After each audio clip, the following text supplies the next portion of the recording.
Dear student, आज वाले video में अपन लोग देखेंगे method to calculation of electric field. Electric field कैसे कैलकुलेट करते हैं। दो तरीके हैं अपने पास, कूलम लॉ का इस्तेमाल करके, गॉस लॉ का इस्तेमाल करके। हम लोग जानते हैं कि इलेक्ट्रिक फील्ड का फॉर्मूला होता है force upon per unit charge. तो कूलम लॉ से फोर्स निकालेंगे ना, इसीलिए कूलम लॉ का यहाँ इस्तेमाल करेंगे। गॉस लॉ का बहुत अच्छा कंसेप्ट है, वो तो चीजों को और भी आसान कर दिया है, बट पहले कूलम्स लॉ के मेथड से देखते हैं इलेक्ट्रिक फील्ड कैसे निकालेंगे। इसका पीडीएफ आपको डिस्क्रिप्शन बॉक्स में मिल जाएगा पूरा चैप्टर का, वहां से डाउनलोड करके आप प्रैक्टिस कर सकते हो। इसको एज ए जैक बोर्ड की तरह डिजाइन किया गया है। तो पहला है बाय यूजिंग कूलम्स लॉ। तो कुछ पैटर्न्स को फॉलो करता है जैक बोर्ड, अक्सर वैसे ही क्वेश्चन पूछता है। कंपटीशन एग्जाम के पॉइंट ऑफ व्यू जैसा क्वेश्चन यहाँ पे नहीं पूछता है, तो आपको प्रैक्टिस भी उसी के अकॉर्डिंग करना है। जैसे वो क्वेश्चन के टर्म में पूछेगा calculate electric field due two point charge. Point charge की वजह से इलेक्ट्रिक फील्ड कैलकुलेट करो। तो कैसे कैलकुलेट करेंगे, देखिए ध्यान से। मान लेते हैं एक कोई सोर्स चार्ज ले लिए, पिछला वाला वीडियो में बताया था ना, जो इलेक्ट्रिक फील्ड बनाता है उसको अपन लोग सोर्स चार्ज बोलते हैं। तो ये जो है इसको सोर्स चार्ज बोल लिए, और उस फील्ड के इफेक्ट में जो आता है उसको बोलते हैं टेस्ट चार्ज। तो क्यू नॉट यहाँ पे अपन ने टेस्ट चार्ज ले लिए, और दोनों के बीच का डिस्टेंस आर है। फ्रॉम कूलम्स लॉ तब इन दोनों पे फोर्स लगेगा भाई, के Q1 Q2, Q1 की जगह कैपिटल Q और टेस्ट चार्ज Q2 की जगह टेस्ट चार्ज रख दिया, और दोनों के बीच का डिस्टेंस R2। वी नो, हम जानते हैं इलेक्ट्रिक फोर्स बराबर force upon per unit charge. ठीक है, तो थोड़ा सा आगे बढ़ते हैं दोस्त, इसको थोड़ा छोटा कर लेता हूँ ताकि आप समझ पाओ। हाँ, ये रहा।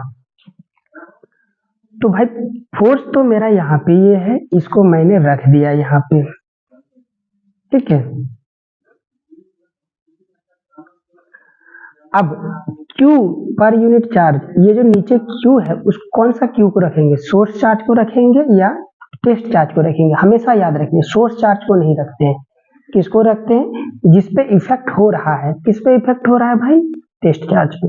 तो Q equal to Q naught रख दिया हमने। तो Q नॉट जैसे यहाँ पे इस Q की जगह Q नॉट रखेंगे तो ऊपर भी एक Q नॉट, नीचे भी एक Q नॉट, ये दोनों कट गए, KQ अपॉन R स्क्वायर। तो यहाँ पे बच जाएगा KQ अपॉन R स्क्वायर। ये रहा इसका डेरिवेशन। क्या रहा इसका डेरिवेशन। ठीक है, यदि आपसे पूछता है calculate electric field due two point charge, तो इतना लिख देंगे, आपको पूरा मार्क्स मिल जाएगा। और यदि ये ग्राफ बना लेते हो तो और भी ज्यादा अच्छा। इस ग्राफ को समझते हैं जरा सा। ठीक है, आइए फिर आगे बढ़ेंगे अपन लोग। मान लेते हैं एक बार R को ना 0 के बराबर करो, 0 के बराबर करो, डिस्टेंस 0 हो जाएगा। डिस्टेंस 0 हो गया, इलेक्ट्रिक फील्ड क्या हो जाएगा, के क्यू अपॉन 0। ठीक है, तो 0 भी दो प्रकार का होता है, आपने गणित में सीखा होगा कैलकुलस में। एक तो प्लस वाला 0 होता है, एक माइनस वाला 0 होता है। मान लेते हैं 0 प्लस वाला है, तो समथिंग बटा 0 इनफाइनाइट होता है, लेकिन ये प्लस वाला इनफाइनाइट होगा क्योंकि आपने प्लस वाला 0 ले रखा है। तो ये रहा आपका ग्राफ। इधर लेते हैं डिस्टेंस को, इधर लेते हैं इलेक्ट्रिक फील्ड को। जिधर बोलते हैं ये प्लस, इधर हो गया प्लस।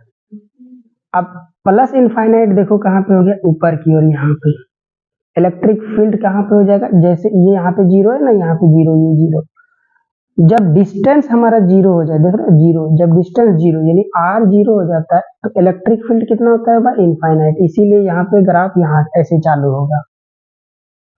ये बात समझ में आ गया। इसको मैं मिटाता हूँ, अभी आगे चलते हैं। जब मेरा इलेक्ट्रिक फील्ड इक्वल टू के क्यू बाय आर स्क्वायर, अब इसको इधर ले आता हूँ, आर स्क्वायर इक्वल टू के क्यू बाय ई। जब इलेक्ट्रिक फील्ड 0 हो जाए, इस बार क्या करेंगे, इलेक्ट्रिक फील्ड यदि 0 हो जाए, यानी ये जो ई है ये 0 होगा तो कहाँ आएगा, यहाँ आएगा। तो समथिंग बटा 0 अगेन इनफाइनाइट हो जाएगा।